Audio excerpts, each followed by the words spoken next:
Welcome back to our channel. So ಇವತ್ತು ನಾನು G ಕೆಗಾಗಿ ಒಂದಿಷ್ಟು ನೋಟ್ಸನ್ನು ಮಾಡ್ಕೊಳ್ಳೋಣ, ಇಂಪಾರ್ಟೆಂಟ್ಸ್ ಪಾಯಿಂಟ್ಸನ್ನು ಬರ್ಕೊಳ್ಳೋಣ ಅಂತ ಒಂದು ಕಾಪಿ ಮತ್ತು ಪುಸ್ತಕವನ್ನು ತೊಗೊಂಡು ಕೂತೆ. ಇದು ನನ್ನ ರಿವಿಷನ್ ಕ್ಲಾಸ್ ಕೂಡ ಆಗಿರುತ್ತೆ. ಆಲ್ರೆಡಿ ರಿವಿಷನ್ ಮಾಡ್ತಾ ಇದ್ದೀನಿ ಅಂತ ಸುಮಾರು ವಿಡಿಯೋದಲ್ಲಿ ಹೇಳ್ತಾ ಇರ್ತೀನಿ. ಸೊ ಬರಿಬೇಕು ಅಂತ ಅಂದ್ಕೊಂಡೆ, ಬಟ್ ಬರೆಯೋಕ್ಕೆ ಯಾಕೋ ಮನಸ್ಸಾಗಲಿಲ್ಲ. ಯಾಕಂದರೆ ಓದ್ತಿರ್ಬೇಕಾದ್ರೆ ನಮಗೆ ಅನ್ನಿಸ್ಬೇಕು, ಇದು ನಮಗೆ ಬರ್ತಾ ಇದೆ, ಕ್ವಶನ್ ನಮಗೆ ಬರುತ್ತೆ, ಇದು ಮನನ ಆಗಿದೆ ಅಂತ. ಬಟ್ ನನಗೆ ಆಗ ಅನ್ನಿಸ್ಲಿಲ್ಲ. ಹಾಗಾಗಿ ಪುಸ್ತಕವನ್ನು ಹಾಗೆ ಬಿಟ್ಟು ಓದೋಕ್ಕೆ ಶುರು ಮಾಡಿದೆ.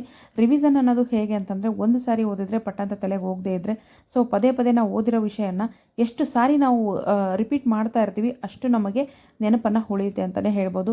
ಯಾರೆಲ್ಲ ಈಗ HSTR GPSTR ಓದ್ತಾ ಇದ್ದೀರಿ ಸರ್, ದಯವಿಟ್ಟು ಏನಂತಂದರೆ ಓದಿದ ವಿಷಯವನ್ನು 1-2 ಸಾರಿನಾದರೂ ರಿಪೀಟ್ ಮಾಡೋದಕ್ಕೆ ಪ್ರಯತ್ನ ಪಡಿ. ಜೊತೆಗೆ ರೈಟಿಂಗ್ ಇರೋದ್ರಿಂದ ಬರೆಯೋಕ್ಕೆ ಪ್ರಯತ್ನ ಪಡಿ. ನಾನೀಗಾಗಲೇ 7 ವಿಡಿಯೋಗಳನ್ನು ಅಪ್ಲೋಡ್ ಮಾಡಿದ್ದೀನಿ, 8 ವಿಡಿಯೋಗಳನ್ನು ಅಪ್ಲೋಡ್ ಮಾಡಿದ್ದೀನಿ. ಸೊ ಇದು ನನ್ನ 9ನೇ ವಿಡಿಯೋ. ಏನಂತಂದರೆ ರಿವಿಷನ್ ಮಾಡ್ತಿರ್ಬೇಕಾದ್ರೆ ಒಂದು ಕಿವಿ ಮಾತು ಹೇಳೋಣ ಅಂತ ಈ ಒಂದು ವಿಡಿಯೋನ ಮಾಡಿದೆ. ಏನಪ್ಪ ಅಂತಂದರೆ, ನೀವು ಎಷ್ಟು ಜನ ನೋಡ್ತೀರಾ, ಎಷ್ಟು ಕಮೆಂಟ್ ಮಾಡ್ತೀರಾ, ಮೀನ್ಸ್ ನಿಮ್ಗೆ ಯಾವ ಥರದ ವಿಡಿಯೋ ಬೇಕು ಅನ್ನೋದನ್ನು ಕಮೆಂಟ್ ಮಾಡಿದ್ರೆ ಆ ವಿಡಿಯೋಗಳನ್ನು ಕೂಡ ನಾನು ಅಪ್ಲೋಡ್ ಮಾಡ್ತೀನಿ ಅಂತ ಹೇಳಕ್ಕೆ ಇಷ್ಟಪಡ್ತೀನಿ.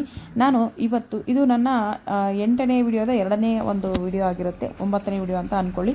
10ನೇ ವಿಡಿಯೋದಲ್ಲಿ ನಾನು ಹೈಸ್ಕೂಲ್ ಬುಕ್ಗಳ ಬಗ್ಗೆ ಒಂದು ಸ್ವಲ್ಪ ಮಾಹಿತಿಯನ್ನು ಕೊಡ್ತೀನಿ, ವಿತ್ ಪುಸ್ತಕಗಳನ್ನು ತೋರಿಸ್ತೀನಿ ಕೂಡ. ಸೊ ದಯವಿಟ್ಟು ವಿಡಿಯೋನ ಸ್ಕಿಪ್ ಮಾಡದೆ ನೋಡಿ, ಚಾನಲ್ ಸಬ್ಸ್ಕ್ರೈಬ್ ಮಾಡಿಕೊಂಡು ಸಪೋರ್ಟ್ ಮಾಡಿ. ಸೊ ಹಣೆ ಬರ ಅಂತ ಕುಂತ್ರೆ ಏನೂ ಮಾಡೋಕ್ಕಾಗಲ್ಲ, ಪ್ರಯತ್ನ ಪಟ್ಟರೆ ಸೊ ನಮ್ಮ ಹಣೆ ಬರ ಶುದ್ಧ ಆಗ್ಬೋದೇನೋ ಆಗುತ್ತೆ. ಕೆಲವೊಂದು ಸಾರಿ ಒಂದು ಕೂದಲೆಳೆಯಲ್ಲಿ ಮಿಸ್ ಆಯಿತು ಅಂತ ಹೇಳ್ತೀವಿ. ಸೊ ಆ ಎಳೆಯಲ್ಲಿ ಮಿಸ್ ಆದರೂ ಪರವಾಗಿಲ್ಲ, ಸೊ ಓದಿದ್ದೀವಿ ಅನ್ನೋ ತೃಪ್ತಿ ನಮಗಿರುತ್ತೆ. ಹಾಗಾಗಿ ಓದ್ತಾ ಇರಿ. ಏನಂತಂದರೆ, ನಿಮಗೆ ಯಾವುದಾದ್ರೂ ಬುಕ್ಸ್, ಯಾರೊಬ್ಬರು ಮೇಡಮ್ ನನಗೆ ಒಂದು ಕಮೆಂಟ್ ಮಾಡಿದರು, ಏನಂತಂದರೆ ನಿಮಗೆ ಎಷ್ಟು ಜನ ಮಕ್ಕಳು ಮತ್ತು ಎಷ್ಟನೇ ತರಗತಿಲಿ ಓದ್ತಿದ್ದಾರೆ ಅಂತ.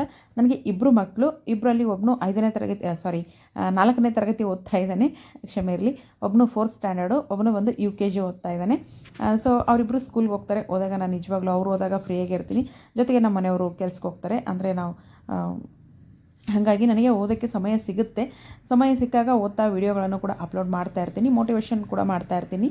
ಸೊ ಮೋಟಿವೇಶನ್ ಸ್ಪೀಚ್ ಕೂಡ ಕೊಡ್ತಾ ಇರ್ತೀನಿ. ಹಾಗಾಗಿ ಸಮಯ ಅನ್ನೋದು ಒಂದು 3-4 ಅವರ್ ಅಂತೂ ಸಿಗುತ್ತೆ. ಇನ್ನು ಮಕ್ಕಳನ್ನು ಸ್ಕೂಲಿಂದ ಕರ್ಕೊಂಬರೋದು ಮತ್ತು ಆ್ಯಸ್ ಇಟ್ ಈಸ್ ದಿನನಿತ್ಯದ ರೊಟೀನ್ಗಳು ಸ್ಟಾರ್ಟ್ ಆಗ್ತವೆ. ನೀವು ಹೇಗೆ ಸಮಯ ತೊಗೊಳ್ತೀರಾ ಅಂತ ಯಾರೊಬ್ರು ನನಗೆ ಕಮೆಂಟ್ ಹಾಕಿದ್ರು ಮೇಡಮ್ ಅವರು. ಅವ್ರಿಗೆ ಕೂಡ 2 ಮಕ್ಕಳಿದ್ದಾರಂತೆ. ಸಮಯ ಅನ್ನೋದು ನಾವು ತಗೊಳ್ಬೇಕು. ಯಾಕಂದರೆ ಅವರು ಹೋದ್ಮೇಲೆ ನಾವು ಅದೇ ಬಟ್ಟೆ ಬಾಂಡೆ ಪಾತ್ರೆ ಅಂದ್ಕೊಂಡು ಟೈಮ್ ಸ್ವಲ್ಪ ಆ ಕಡೆ ಈ ಕಡೆ ಸುತ್ತಾಡಿ ಸ್ಪೆಂಡ್ ಮಾಡ್ತಾ ಕೂತ್ರೆ ಟೈಮ್ ಹೋಗ್ಬಿಡುತ್ತೆ. ನಾವು ಎಷ್ಟು ಬೇಗ ಕೆಲಸ ಮುಗಿಸ್ಕೊಂಡು ಓದ್ತೀವಿ ಅನ್ನೋದ್ರ ಮೇಲೆ ನಮ್ಮ ಮೇಲೆ ಡಿಪೆಂಡ್ ಇರುತ್ತೆ, ಆಯಿತಾ. ಬೇರೆಯವ್ರು ಯಾರೂ ಕೂಡ, ಕೆಲವೊಬ್ರಿಗೆ ಏನಿರುತ್ತೆ ಅಂತಂದರೆ ಮನೆಯಲ್ಲಿ ಅತ್ತೆ ಮಾವ ಅಥವಾ ಅಮ್ಮ ಅಪ್ಪ, ಏನಂತಂದರೆ ಭಾವ ಮೈದ ಈ ಥರ ಎಲ್ಲ ಇರ್ತಾರೆ. ಸೊ ಈ ಥರ ಇದ್ದಾಗ ಅವರು ಕೂಡ ಟೈಮ್ನ ತಗೊಳ್ಬೋದು. ಅವ್ರು ಏನು ಕೆಲಸ ಇರ್ತಾವಲ್ಲ, ನಾವು ಮಾಡಲೇಬೇಕು ಅನ್ನೋದು ದಿನನಿತ್ಯದ ನಮ್ಮ ಕೆಲಸಗಳು ನಮ್ಗೆ ಗೊತ್ತಿರುತ್ತೆ. ಅವನ್ನೆಲ್ಲ ಪಟ ಅಂತ ಮುಗಿಸ್ಕೊಂಡು 1 hour 2 hour ಟೈಮ್ ತೊಗೊಂಡು ಚೆನ್ನಾಗಿ ಸ್ಟಡಿ ಮಾಡಿ. ನನ್ನ 10ನೇ ವಿಡಿಯೋವನ್ನು ಮಿಸ್ ಮಾಡದೆ ನೋಡಿ. ಸೊ ಇಷ್ಟ ಆಗಿತ್ತು. ಮತ್ತು ನಿಮಗೆ ಬುಕ್ಸ್ ಬಗ್ಗೆ ಮಾಹಿತಿ ಬೇಕಾದರೆ ಅಥವಾ ಯಾವ ರೀತಿ ಓದಬೇಕು ಅನ್ನೋದ್ರ ಬಗ್ಗೆ ಮಾಹಿತಿ ಬೇಕಾದರೆ ನನಗೆ ಕಮೆಂಟ್ ಮೂಲಕ ತಿಳಿಸಿ. ಖಂಡಿತ ನಾನು ನಿಮಗೆ ಅದಕ್ಕೆ ಉತ್ತರವನ್ನು ನಾನು ಕಮೆಂಟ್ ಮೂಲಕನೇ ಕೊಡ್ತೀನಿ ಅಂತ ಹೇಳೋಕ್ಕೆ ಇಷ್ಟಪಡ್ತೀನಿ. ಥ್ಯಾಂಕ್ ಯು, ಧನ್ಯವಾದಗಳು.